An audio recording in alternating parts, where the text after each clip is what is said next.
Hey, Speckers, I'm doing Lance. It's me, Speckers. In this video, I just wanted to say I got this idea from Popcross Studios.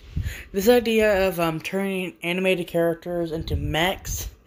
I just fell in love with the voice and character Benny Shop. The guy's personality and voice is stupidly hilarious, but at the same time, very, very energetic and cool. I just really like the idea. So I based it off myself, and I decided to go after a challenge I've never done before. Well, I've done similar challenges in the past, making my Transformer videos.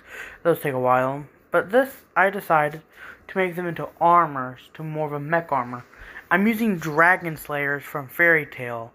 I know very little about them, but so that's part of my challenge of turning some little known characters I barely know anything about into mechs, which compared to a few things, I do know quite a few things about making mechs, drawings wise. Well, I just hope y'all enjoy this video, and also this is the voice of Colonel Striker. This is the guy who's going to be making the mechs in this video. So roll intro, and let's get into this video. Let's go.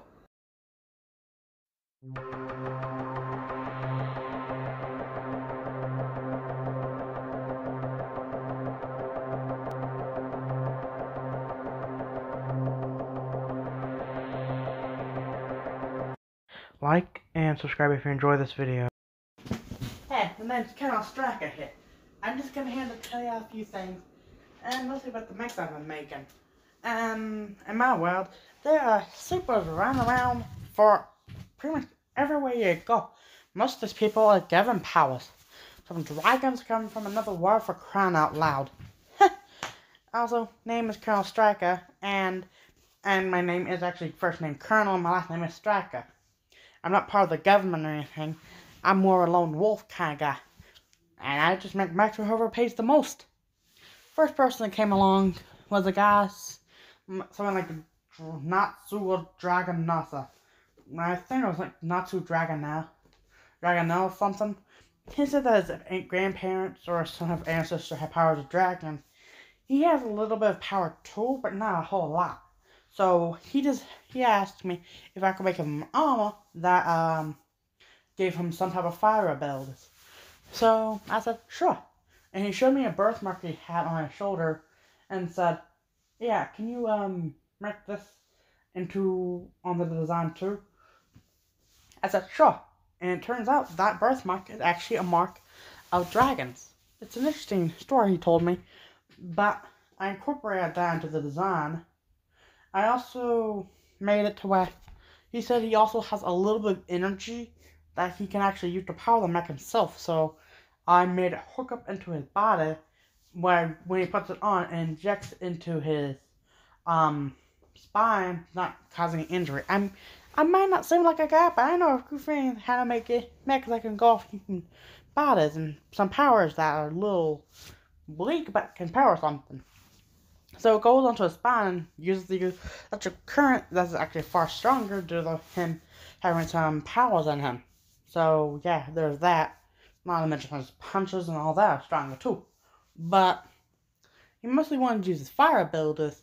So I made some little in-store gauntlets that look like something.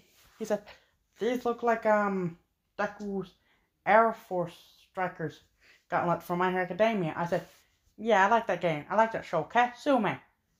So I decided to go after that. So there's that. But instead of shooting an Air Force attack, it actually engulfs the entire upper hand into a flaming fire, which he said was a pretty impressive move that grandparents showed him. Quite a few times, his grandparents were known as the fire draconic duo that were very impressive. He also said that his favorite hero was, and this one was a great shocker for me, some guy named Combustion. I've met that guy before. He ain't nice. He is a real handful to deal with. Ay, caramba. But now there's that guy going around and helping people out. The armor I made was pretty nice. He paid a good amount. He paid me in gold. That was impressive too. So they made him pretty decent armor.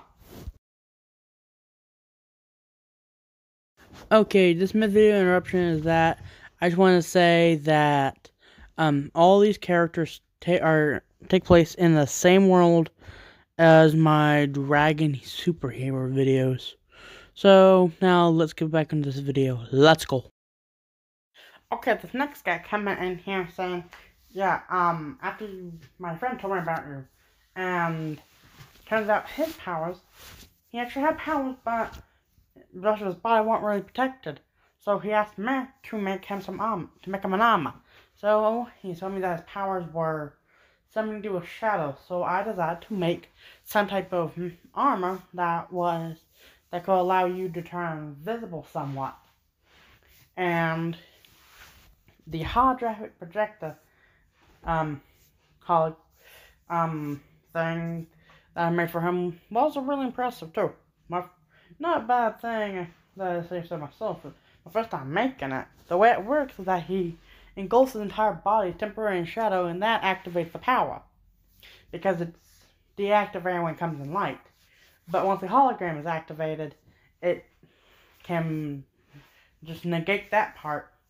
But and let's say he wants to go back visible, so he reactivates that power, and it will temporarily engulf him back into darkness, turning it off.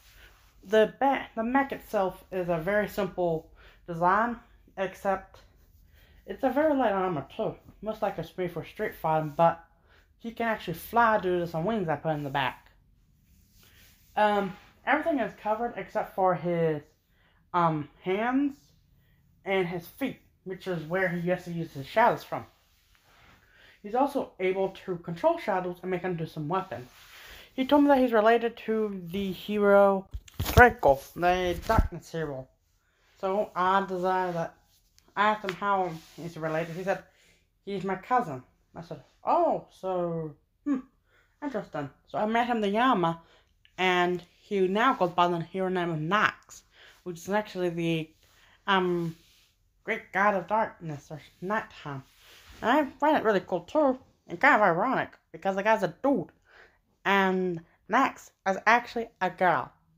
So, yeah, there's that. Armor's very simple and nice though, but, hey, pretty too. Pretty nice penny too. But he just said that he wanted some type of fighting armor that can protect himself. So there's that. Now this next one was the hardest of the sort to make. This one was coming out from someone who wanted me to make him an armor using nanobots. Now I barely got any nanobots, so I had to make some. And that took me about I'm going to say around 5 months to make all the nanomechs. What he wanted me to do was to have the nanomechs be on the arms, but have a good amount. Because he wanted an armor that allowed him to shift the arms to anything he wanted. So, yeah, I did that, and he also said that he wanted some in the leg too. So I put half in the arms, half in the legs. Basically a quarter for each amount. It only goes up to the kneecap, but other than that, it's a really nice armor. And trust me, also, these guys have been fighting a lot because they're little idiots that don't know who's who. They think they're villains, so they've been coming to me for armor repairs. I've been making a pretty penny after those guys. They're idiots. Also, the armor that I made for these guys is made for that guy. It's made of tungsten. This is the strongest metal in the world. It's hard to get your hands on that too.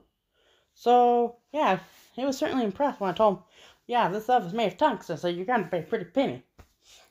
He said, okay, and handed me 5 bags of gold, and these weigh about 10 pounds each. So yeah, that's a lot of money. I just gave them to the armor afterwards. Also, the people are coming after me because I mostly don't tell anyone. I mostly tell people not to tell anyone where I am because I may or may not have paid any taxes for a while. So, yeah, I got gold laying around, and got a little money laundering scheme, so I don't want anyone to come over and knock on my door and take all my money away and close me down. I don't want to go bankrupt. I need some money, people. Overall, some nice armor, too. But that's all I got time for this logs of my armors. I think I've made a few more. Well, I hope you enjoyed today's video. Until next time, subscribe to Xbox Summit or Devon's Alliance. Goodbye and peace out.